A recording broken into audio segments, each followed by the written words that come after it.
Today is a very exciting day because we got brand new birds for our old aviary. I just brought brand new birds that I've been waiting for a really long time, and they're finally here. And if you guys didn't know what an aviary is a giant bird enclosure that all the birds can free fly. Not only are we going to show you these awesome new birds, but first we're going to go feed all the animals, and then we're going to show you everything that lives in the aviary. So let's go get started. All right, you guys, before we head to the back, we have to prep some food. So here we have our deer food, goes in this bucket. We have our duck and dove food mixed together. That goes right there.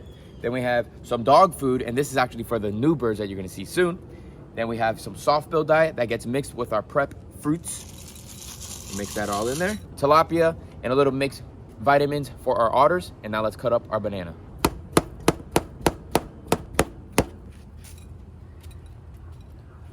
Now let's head to the back and let's go feed some animals. First up is the otters, and they're eating a little bit of trout, tilapia, and a little bit of vegetables.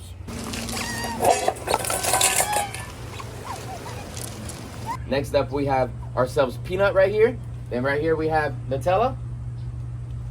And then her daughter in the back, Marg.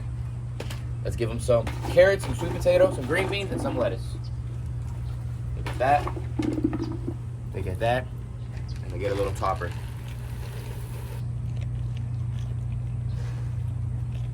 And if you guys didn't know what these species are right here, these are small species of deer called muntjac deer. Males have the horns that you see right there and the fangs. The horns fall off every season and grow back longer.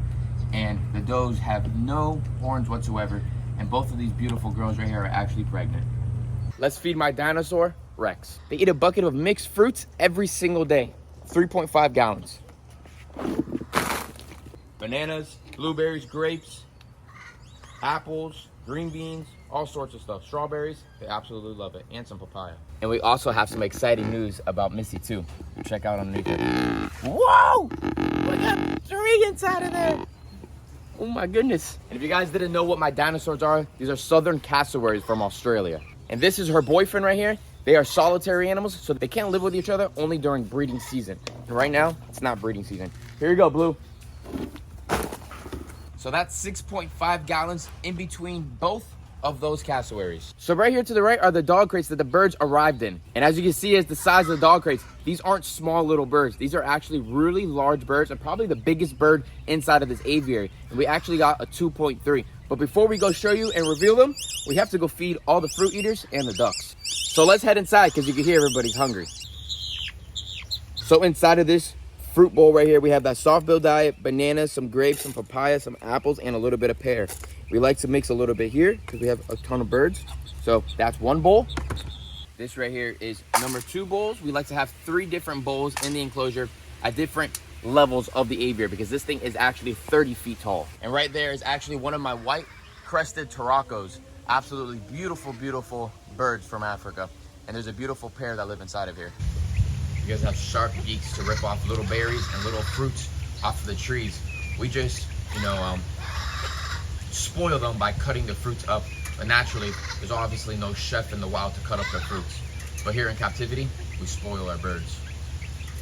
Here she comes. She absolutely loves to grab a little bit of things. And they'll feed each other too during breeding season, which is really neat. Watch, she'll probably go for the grape first. They eat a little bit here, a little bit there, and that's it. Oh, she don't want any right now. Let's move on forward.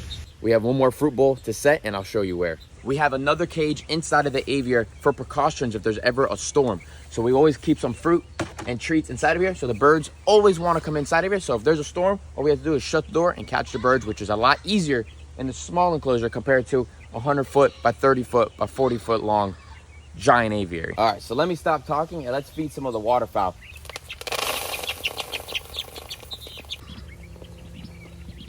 Let's head over to our last feeding station inside of this aviary. And I think I see our new birds. They're a tad shy, but that's all right. Some might say that's not enough food for all the birds in the aviary, but I pretty much dialed it in to have just enough food in the aviary so that there's nothing left throughout the night. Because if there's food left at night, then there's food for rodents. There's food for animals that we don't want to come inside of here. So as long as the birds eat everything up from that day, we're happy. Obviously, it's nice and hot right now, so it's good. When it gets a little cooler, we do feed them a little extra because then they might be shaking a little bit to try to keep themselves nice and warm. But 90% of all the birds inside of this aviary are good and perfect without even having an issue with the cold. But let's head to the back of the aviary and go find these new birds that we have. And remember, we don't just have birds inside here. We have fish, turtles, and tortoises as well. I see one in the distance up there. And if you guys are not familiar of what the species is up there, some of you guys in the local areas in Florida probably think that is just a normal Florida ibis. But actually, this is an African scarred ibis. Really, really cool, ancient species of bird. So yes, guys, our new birds are the scarred ibis from Africa. So let me throw you guys in when we release them into the aviary. That's a big male. Oh. Oh yeah. And they're full flighted, obviously. Oh yeah, they're full flighted. They'll bite you. Throw them in the water? Yeah, throw them in the water. Like right in the water? Yeah, yep.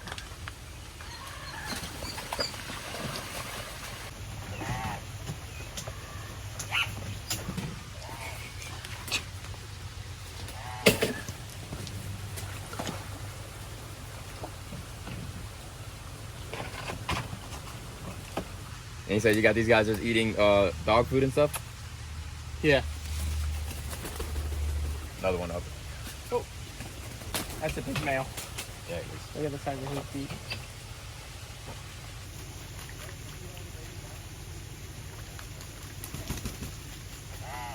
So as you guys see, these birds have a white body, black head and neck, a long curved bill, used to find different things in the dirt, in the ponds, in the rivers. And these guys are from all different parts of Africa, Madagascar, and Aldabra, which is a really, really cool species of bird.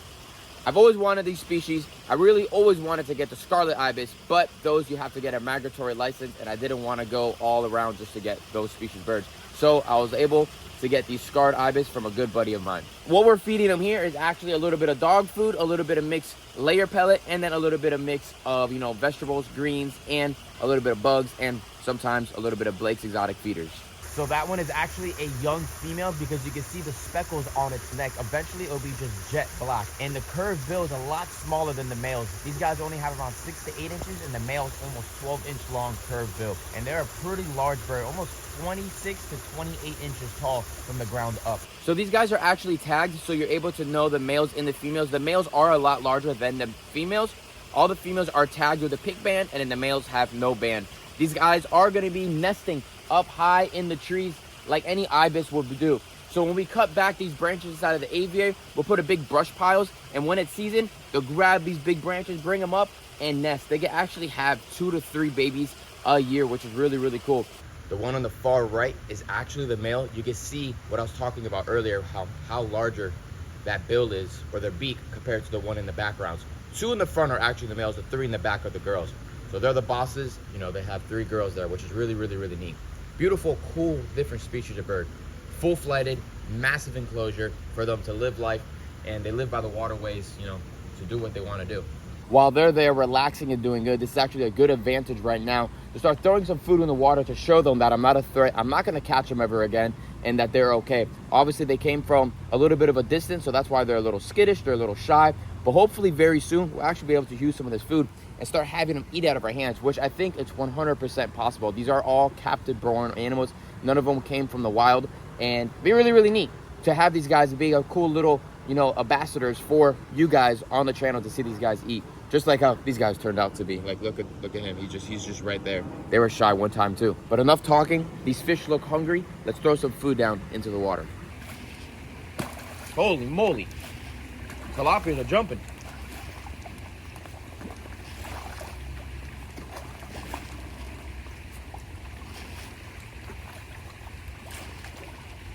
Quick little fun fact, if you guys are not familiar with what's inside of this aviary and what turtle species live inside aviary, we have albino red ear sliders, spotted yellow-headed pond turtles, temple turtles, Hillary cyanide turtles, black wood turtles, Indian spotted turtles, grandis, and our yellowfoot tortoises.